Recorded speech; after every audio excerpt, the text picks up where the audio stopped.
This week on PBCJ Presents. Me coffee.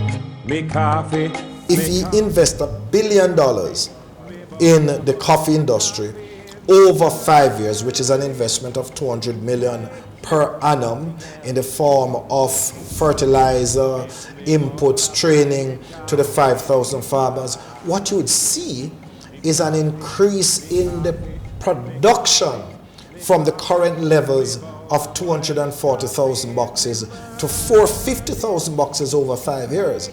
That strategic move alone would increase your income generated from the coffee industry alone in the first instance from 17 million to 25 million US per annum, and then after 5 years 50 million, and then for the next 10 years at 2.5%, you would see the coffee sector generating at the end of 10 years 100 million US dollars in income in terms of export earning. That is game changing. All a boiling coffee in the morning.